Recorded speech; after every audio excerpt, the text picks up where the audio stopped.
मुख्य अतिथि के रूप में उपस्थित गुजरात के माननीय राज्यपाल आदरणीय आचार्य देवव्रत जी, भारत सरकार के कृषि एवं किसान कल्याण मंत्री माननीय शिवराज सिंह चौहान जी, प्रदेश सरकार में मंत्रिमंडल के मेरे वरिष्ठ सहयोगी कृषि मंत्री श्री सूर्य प्रताप शाही जी, कृषि राज्य मंत्री श्री बलदेव सिंह ओलख जी, कार्यकारी सभासद कृषि लद्दाख श्री स्टॉनजिन जॉसफिन, प्रदेश के मुख्य सचिव श्री मनोज कुमार सिंह जी, कृषि उत्पादन आयुक्त डॉक्टर देवेश चतुर्वेदी जी, संयुक्त सचिव कृषि एवं किसान कल्याण मंत्रालय भारत सरकार डॉक्टर योगिता राणा जी, मंच पर उपस्थित अन्य सभी उपस्थित महानुभाव, विभिन्न विश्वविद्यालयों के कृषि विश्वविद्यालयों के माननीय कुलपतिगण, कृषि विशेषज्ञगण, प्राकृतिक खेती में जिन अन्नदाता किसानों ने एक अच्छी शुरुआत की है, ऐसे सभी उपस्थित हमारे अन्नदाता किसान और अन्य उपस्थित बहनों और भाइयों, प्रदेश की राजधानी लखनऊ में प्राकृतिक खेती विज्ञान से संबंधित इस क्षेत्रीय परामर्श कार्यक्रम में मैं आज के इस कार्यक्रम के मुख्य अतिथि, प्राकृतिक खेती के लिए जिन्होंने एक बड़े जन जागरण अभियान को अपने हाथों में लेकर के इसे सफलता की नई ऊंचाइयां प्रदान की हैं, ऐसे आचार्य देवव्रत जी का हृदय से मैं स्वागत करता हूं, अभिनंदन करता हूं। आचार्य जी ने भारत की ऋषि परंपरा को, जो धरती माता के प्रति हम सबके आग्रह को प्राचीन काल से, पौराणिक काल से ही हर भारतवासी को आग्रही बनाती रही है, उसका प्रतिनिधित्व करते हुए प्राकृतिक खेती के माध्यम से इस धरती माता को बचाने के एक संकल्प के साथ आगे बढ़े हैं। न केवल कुरुक्षेत्र में बल्कि हिमाचल प्रदेश और गुजरात आज आचार्य जी के इन कार्यक्रमों का उदाहरण बना हुआ है। इस अवसर पर मैं आप सबकी ओर से, प्रदेशवासियों की ओर से और देश के उज्जवल भविष्य के प्रति जो भी व्यक्ति आशा भरी निगाहों से आगे बढ़ता है, देखता है, उन सब की ओर से उनका हृदय से स्वागत और अभिनंदन करता हूं। आज यहां पर भारत सरकार के माननीय मंत्री कृषि एवं किसान कल्याण माननीय श्री शिवराज सिंह चौहान जी भारत सरकार में मंत्री बनने के उपरांत आज उनका लखनऊ आगमन प्रथम बार हो पाया है। मैं सबसे पहले उनके आगमन के लिए उनका हृदय से स्वागत करता हूं, अभिनंदन करता हूं। मध्य प्रदेश जैसे राज्य में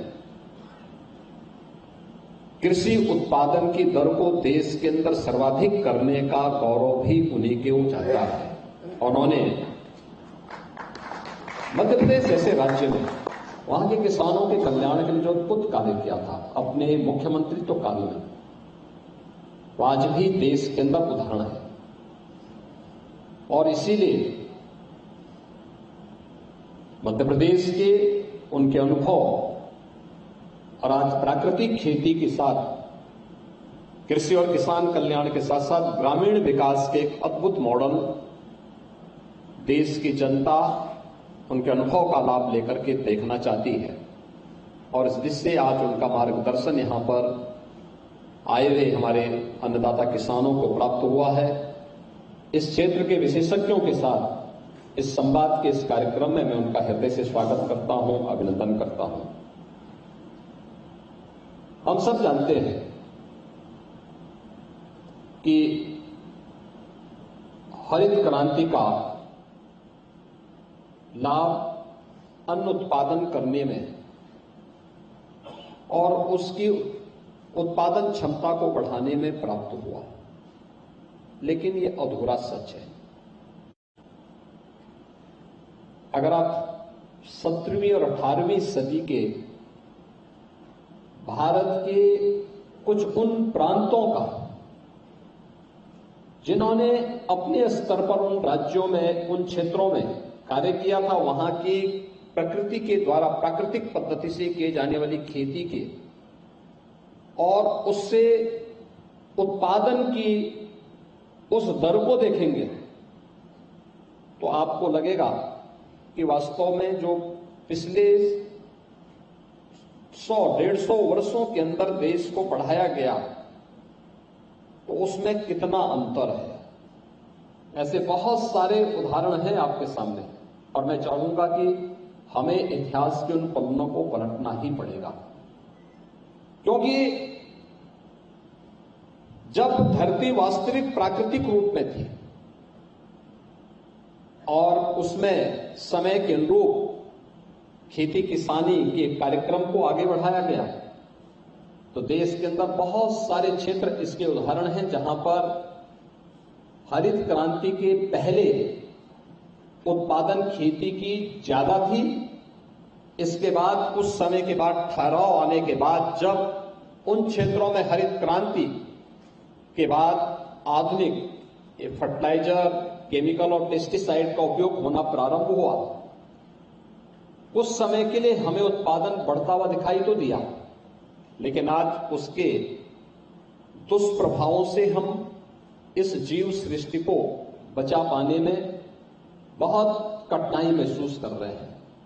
वो सीधे जहर के रूप में नहीं आ रहा है, लेकिन एक स्लो पॉइजन के रूप में वह हर व्यक्ति की धमनियों में घुसता जा रहा है। और ये केवल मनुष्य के लिए नहीं, अभी 2 वर्ष पहले की घटना है। उत्तर प्रदेश के अंदर हम लोग निराश्रित 2 आश्रय स्थल संचालित करते हैं। लगभग हमारे पास 12 लाख से अधिक गोवंश निराश्रित 2 आश्रय स्थलों में हैं, जिनमें से 11 लाख का व्यवस्था प्रदेश सरकार संचालित करती है। 1 लाख गोवंश किसानों को हम लोगों ने मुख्यमंत्री सहभागिता योजना के अंदर दे रखा है, जिसमें एक किसान को केवल हम 4 गोवंश तक ही अनुमन्य करते हैं। हर महीने उसका वेरिफिकेशन होता है, गाय सुरक्षित है, हृष्ट-पुष्ट है कि नहीं है। अगर है और सुरक्षित है तो हम उसे प्रति गाय हर महीने 1500 रुपये उस किसान को, परिवार को उपलब्ध करवाते हैं। 4 गाय पर 6000 रुपये महीने, हर महीने उसको उपलब्ध होते हैं। और तीसरी योजना है कुपोषित धात्री या बच्चे के लिए। उस परिवार को इस निराश्रित गोआश्रय स्थल से ब्याई हुई गाय हम उपलब्ध करवाते हैं और ब्याई हुई गाय उपलब्ध करवाने के बाद उस गाय से हम लोग वहां पर उस गाय को देने के साथ साथ उस परिवार को प्रति माह 1500 रुपया भी हम उपलब्ध करवाते हैं। इस व्यवस्था को ले जाने के बाद हम लोग अच्छे पैमाने पर जिन लोगों ने इस पे काम करना प्रारंभ किया उसके अच्छे उदाहरण में सामने आए। लेकिन हमारा अमरोहा में एक निराश्रित गोआश्रय स्थल था। अचानक वहां पर 12-14 गाय मर गई। हमने लखनऊ से टीम भेजी, IVI बरेली की टीम भी हमने वहां भेजी, अन्य विशेषज्ञों को भी मैंने भेजा। मैंने कहा ये मौत का कारण क्या है? अचानक किसी ने जहर तो नहीं दे दिया? देखा गया कोई जहर नहीं। फिर हमने चारे का परीक्षण करवाया तो पता लगा कि चारे में फर्टिलाइजर कितना ज्यादा पड़ चुका था कि उसके बाद वो गाय मरी है। और बड़े पैमाने पे इस प्रकार की घटनाएं मैं 2-3 बार उत्तर प्रदेश के अलग अलग जनपदों में इस प्रकार की घटनाएं देख चुका हूं। आप मुझे बताइए, एक गाय अत्यधिक केमिकल और फर्टिलाइजर का उपयोग करने की उस क्षमता को बर्दाश्त करने की स्थिति में नहीं है, तो मनुष्य कहां होगा? मनुष्य की क्या स्थिति होती होगी? अभी बताया माननीय शिवराज जी ने कि कैसे देश के अंदर अत्यधिक केमिकल और फर्टिलाइजर का उपयोग करने के बाद कुछ राज्यों को अपने यहां से कैंसर ट्रेन ही चलानी पड़ी है। मैं उत्तर प्रदेश के अंदर भी देखता हूं, आज तो प्रधानमंत्री मोदी जी के कारण हर गरीब के लिए आयुष्मान भारत में 5 लाख रुपए तक की स्वास्थ्य सुविधा उपलब्ध हुई है। लेकिन फिर भी बड़े पैमाने पर मेरे पास लोग आते हैं मुख्यमंत्री राहत कोष से पैसे के लिए, और जो भी मेरे पास एप्लीकेशन आता है हम उसको तत्काल धनराशि उपलब्ध भी कराते हैं। और मैं देखता हूं सर्वाधिक मामले कैंसर के होते हैं। याद करिए, आज से पहले इतना भयावह दृश्य नहीं था। लोगों की हो सकता है कि आर्थिक स्थिति इतनी मजबूत न रही हो, लेकिन बीमारी इस रूप में नहीं। किसी गांव में आप जाइए, उस समय इस प्रकार की स्थिति नहीं थी। आज तो हम लोग देख रहे हैं, गांव में जाते हैं युवा लड़कों पर, किसी की किडनी फेलियर हो रही है, किसी को हार्ट की बीमारी हो गई है, कोई व्यक्ति कैंसर से पीड़ित हो गया है। पहले हम देखते थे कि 20, 25, 30 गांव में कोई एक व्यक्ति को बीमार हो जाता था, लोग ये मानते थे कि कैसे हो गया, पूरा हाहाकार मचता था। आज एक कॉमन बन चुका है। कारण है खान पान कहीं ना कहीं प्रभावित हुआ है। इसने नई नई बीमारियों को जन्म दिया है, नए तौर तरीके आगे बढ़े हैं, और हमें इसके बचाव का जो एक नया मंत्र प्रधानमंत्री मोदी जी ने दिया है, वह है प्राकृतिक खेती का। मैं धन्यवाद दूंगा माननीय शिवराज सिंह चौहान जी को और उनकी पूरी टीम को और भारत सरकार को कि प्रधानमंत्री मोदी जी ने आज से 3 वर्ष पहले प्राकृतिक खेती के लिए जिस एक अभियान को आगे किया था, आज उसके अच्छे परिणाम देखने को मिले हैं। और मैं इस अवसर पर गुजरात के माननीय राज्यपाल आचार्य देवव्रत जी का हृदय से मैं धन्यवाद दूंगा कि जब भी हम उन्हें आमंत्रित करते हैं, वे उत्तर प्रदेश में आकर के हमारे कृषि विशेषज्ञों के साथ, किसानों के साथ यहां संवाद बनाते हैं, उनका मार्गदर्शन करते हैं। और आज इसके बारे में लोगों के मन में एक भाव जागृत हुआ है। वो सच है, पहले शुरू में लोगों के मन में एक भाव था कि क्या होगा, कैसे होगा, और खासतौर पर कृषि विशेषज्ञ जो थे, इसके एक्सपर्ट जो थे, उन लोगों में कुछ ज्यादा ही वो था, अरे हो ही नहीं सकता है।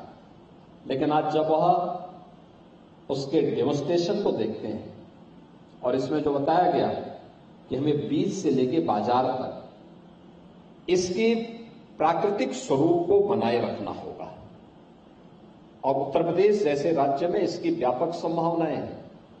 उत्तर प्रदेश में अगर हम देखेंगे, तुम्हारे पास खेती योग्य जो भूमि है, देश की कुल कृषि योग्य भूमि का लगभग 12% यूपी के पास है। लेकिन जितनी भूमि हमारे पास देश की है, इसमें 17% आबादी रहती है, और उत्तर प्रदेश इसी देश की कुल कृषि उत्पादन से संबंधित कृषि योग्य भूमि में हम देश के अंदर 20% खाद्यान्न का उत्पादन करते हैं। पर्याप्त जल संसाधन हमारे पास है, लेकिन अब हमें आज की आवश्यकता के अनुरूप उस क्वालिटी पे भी ध्यान देना पड़ेगा जो हैप्पीनेस इंडेक्स को सही मायने में जमीनी धरातल पर उतार सके। पहले भारत के बारे में क्या धारणा थी कि लोगों के पास साधन कम थे तो आवश्यकताएं भी कम थी। आवश्यकताएं कम थी तो व्यक्ति में खुशहाली ज्यादा थी। और हैप्पीनेस इंडेक्स को उस खुशहाली के साथ जोड़ करके जब हम देखते हैं तो व्यक्ति अपने आप में मस्त रह करके व्यवस्था के साथ जुड़ा हुआ है। हम देखते थे गांव में उस सरकार पे निर्भरता उसकी ना के बराबर थी, ना के बराबर सरकार पे निर्भरता। लेकिन राष्ट्रीय आंदोलन में जब बात आती तो बढ़ चढ़ करके भाग लेता था। देश की आजादी का प्रश्न हुआ तो उसने अपना सब कुछ छोड़ दिया।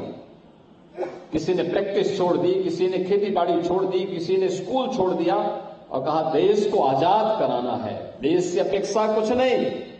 लेकिन आजादी की मुहिम में बढ़ चढ़ करके भाग लेकर के देश के उन लोगों ने, उस समय की पीढ़ी ने अपने आप को समर्पित भाव के साथ आगे किया।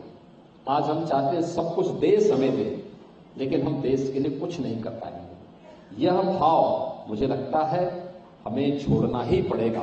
और उस दृष्टि से आज का यह कार्यक्रम बहुत महत्वपूर्ण है कि आज की आवश्यकता है, उत्पादन भी बढ़ाना है, लेकिन साथ साथ वह जो व्यक्ति इसका उपयोग करे उसके लिए यह लाभदायक भी हो। इसमें हम लोगों को एक नए प्रयास को आगे बढ़ाना है। उत्तर प्रदेश सरकार ने इस दिशा में कार्य प्रारंभ किया है। हमारे पास उत्तर प्रदेश के अंदर 4 कृषि विश्वविद्यालय हैं। एक 5वां विश्वविद्यालय भी हमारा कृषि विश्वविद्यालय का बनने जा रहा है। हमारे पास 89 कृषि विज्ञान केंद्र भी हैं और 2 केंद्रीय कृषि विश्वविद्यालय उत्तर प्रदेश के अंदर संचालित हैं।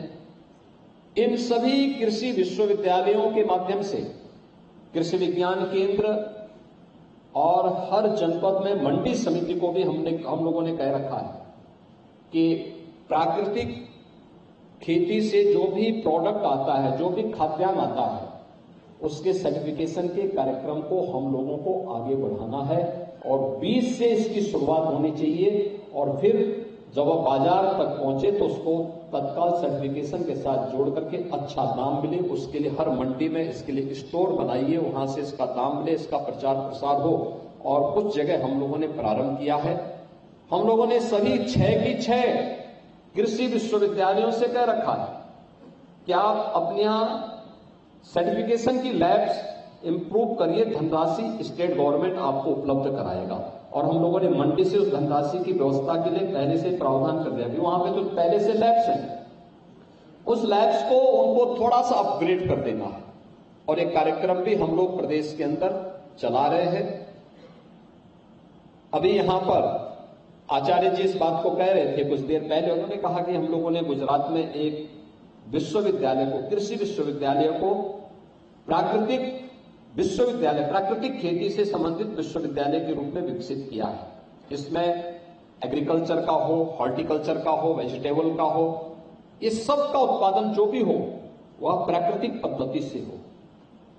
और इसके लिए प्रशिक्षण और इस पर शोध के कार्यक्रम को हम आगे बढ़ा सकें, इस दृष्टि से वो कार्यक्रम वहां पे उन्होंने प्रारंभ किया है। और यहां पे मैंने कृषि मंत्री से भी कहा है किसी एक विश्वविद्यालय को हम लोग इसके लिए चयन करें, खासतौर पर जहां पर तत्काल हम इस कार्यक्रम को आगे बढ़ा सकें।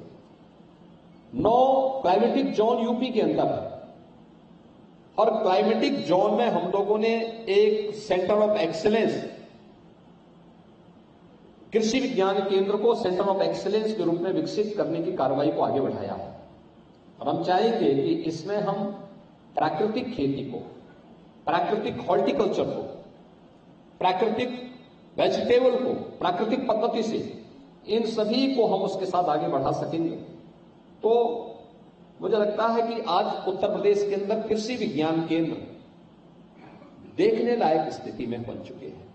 2017 के पहले तो स्थिति वहां पे बड़ी अराजकता की स्थिति, जंगल उगे हुए थे, आज हम देखते हैं हर कृषि विज्ञान केंद्र में कुछ न कुछ एक्टिविटीज शुरू हुई है। आज वे देखते हैं वहां कि वहां पर जैसे कुछ भी देखो तो वहां पे कुछ न कुछ किसानों का प्रशिक्षण कर रहे हैं, डेमोस्ट्रेशन कर रहे हैं, हॉर्टिकल्चर के लिए और एग्रीकल्चर के लिए, वेजिटेबल के लिए, या फिर अन्न, श्री अन्न के लिए, या फिर वेटनरी के लिए अच्छा गोवंश हो। मैंने देखा है आचार्य जी की यहां कुरुक्षेत्र गुरुकुल में जाकर के मैंने स्वयं देखा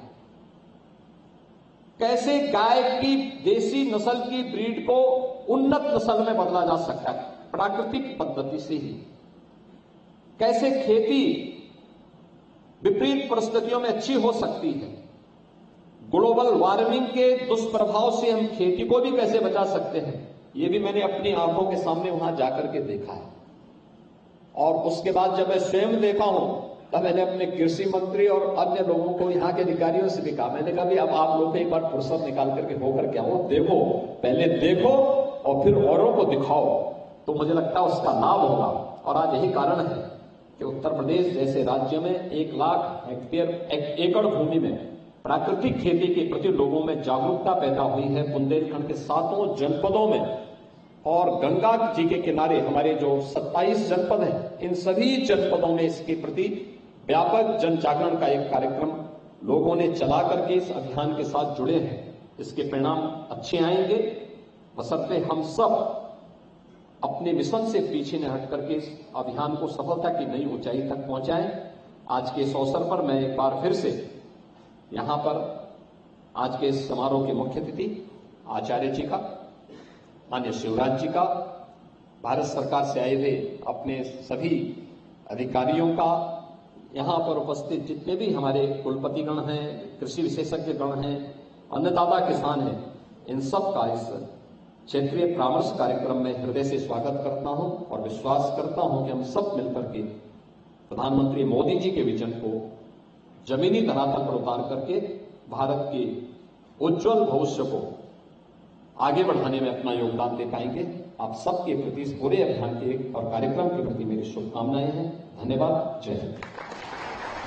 तो बता दें कि मुख्यमंत्री योगी आदित्यनाथ जो कि एक कार्यक्रम में मौजूद, जिसमें उन्होंने प्राकृतिक जो कृषि हो रही है उसको लेकर उन्होंने कई बातें कही, जिसमें उन्होंने कहा है कि हम इस दिशा में किस तरह से बढ़ रहे हैं और लगातार विकास भी हो रहा है। तो भारतीय प्राकृतिक कृषि पद्धति कार्यक्रम जिसमें मुख्यमंत्री योगी आदित्यनाथ शामिल हुए और संबोधित किया। कार्यक्रम को आगे बढ़ेंगे।